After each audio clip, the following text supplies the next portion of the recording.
Fala comigo, estudante! Lucas 21 e o nosso desafio continua. Nós iniciamos com a repetição do episódio da oferta da viúva pobre, onde nós aprendemos que nem sempre a maior oferta é a maior oferta.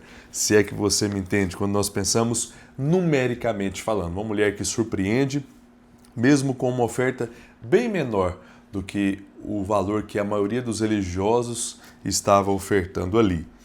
O que nos chama a atenção nesse capítulo são algumas previsões dos acontecimentos futuros que Jesus está fazendo. Esse assunto é sempre atual, porque nós temos essa expectativa. Quando será o fim dos tempos? Como será o fim dos tempos? O que acontecerá? E aqui ele tem algumas pistas, algumas evidências que servem para que nós possamos ter uma noção de quando definitivamente ele irá voltar a segunda vez aqui ao nosso mundo. Da lista de sinais que nós temos, aparece a presença dos falsos mestres. E hoje nós temos, estatisticamente falando, infelizmente, mais falsos do que verdadeiros. E aqui, especialmente, pessoas que chegam ao ponto de se passar pelo próprio Jesus, dizendo: eu sou Cristo, eu sou o Messias. Mas, no fim, falsos mestres, falsos ensinadores da palavra de Deus. Esse é um dos primeiros sinais que Jesus diz: olha, quando isso acontecer, quando vocês verem esse número crescente de pessoas, fiquem atentos, o fim estará próximo.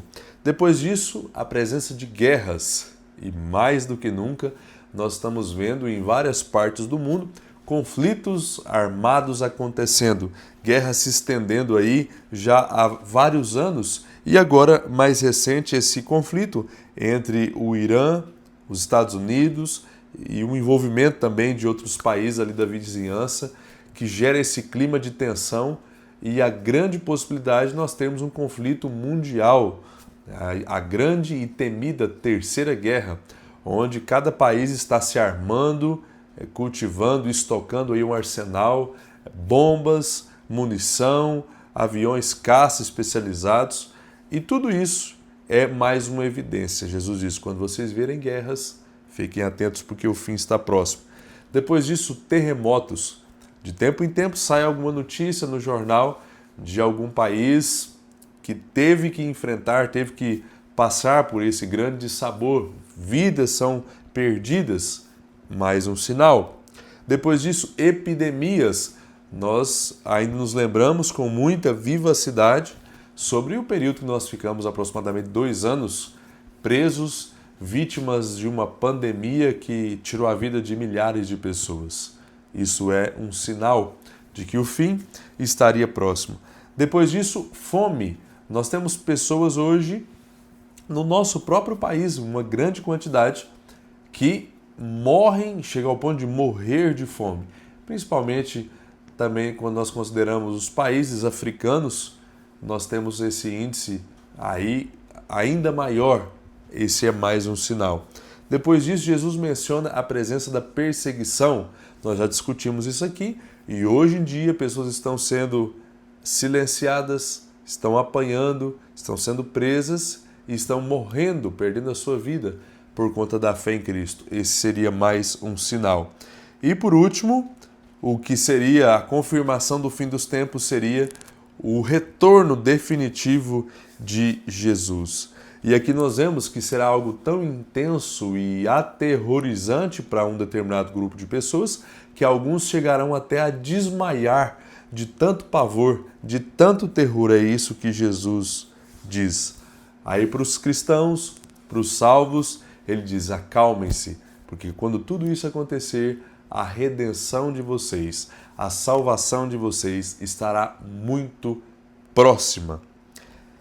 Aqui nós precisamos fazer uma defesa das nossas convicções em relação à salvação, porque o leitor mais atento talvez ficou incomodado com a afirmação: pela perseverança, vocês ganharão a alma.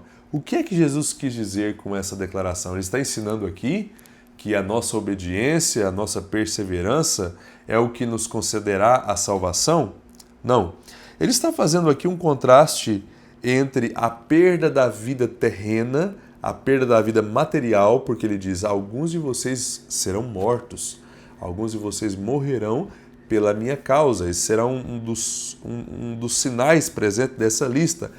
Mas ele faz essa comparação, dizendo: a vida de vocês, o corpo terreno, a parte material, vocês até perderão, mas a alma de vocês será preservada.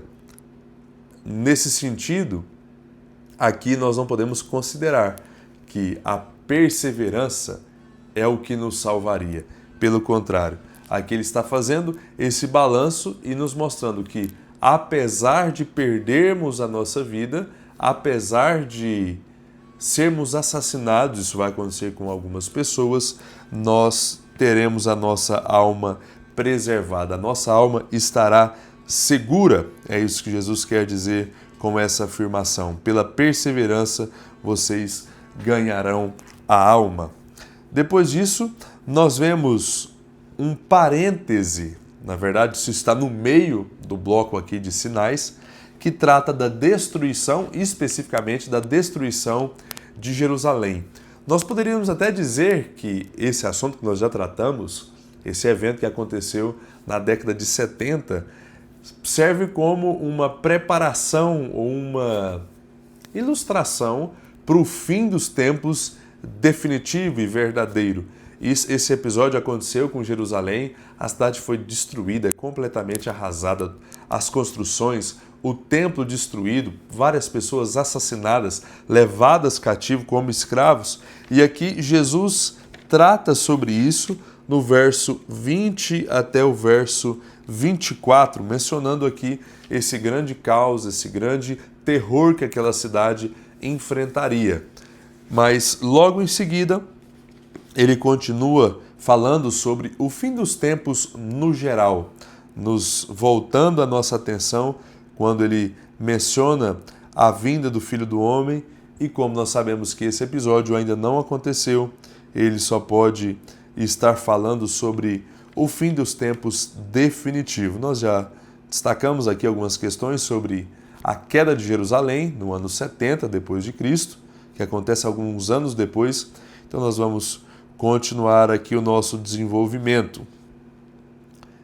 É um detalhe que talvez pode parecer complexo, mas existe aqui essa divisão dos blocos, onde ele fala do fim dos tempos no geral, mas também menciona a questão da destruição de Jerusalém. Ele conta uma analogia da figueira, e aqui os brotos da figueira, que faz com que a gente pense que logo, logo os frutos virão, são referentes a esses sinais que ele acaba de falar. Então, depois de fazer essa comparação, ele está dizendo: da mesma forma que vocês esperam o fruto, quando vocês virem esses sinais, podem esperar que muito em breve eu estarei retornando. Uma afirmação que ele faz, que precisa de um pouco de atenção, é dizer que não passaria esta geração sem que tudo isso aconteça. Tudo isso o quê? Nós sabemos que todas as pessoas que estavam ali, vivas no momento que Jesus estava dizendo isso, já morreram.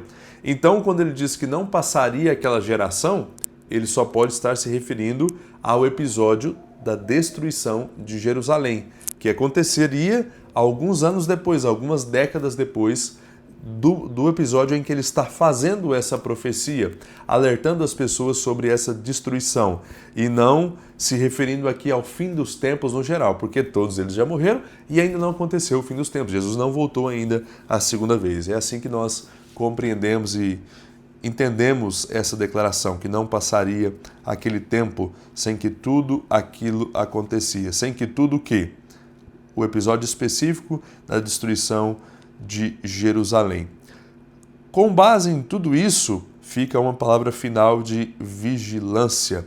Ele diz: fujam do pecado, porque vocês não sabem quando é que essas coisas vão acontecer, e fiquem atentos, porque a qualquer momento,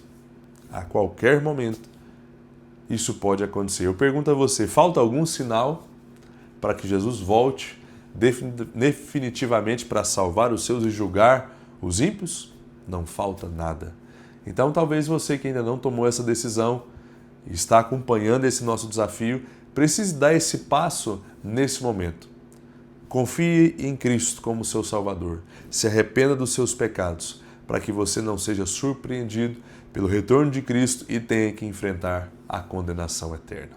Que Deus nos ajude na continuidade do nosso desafio.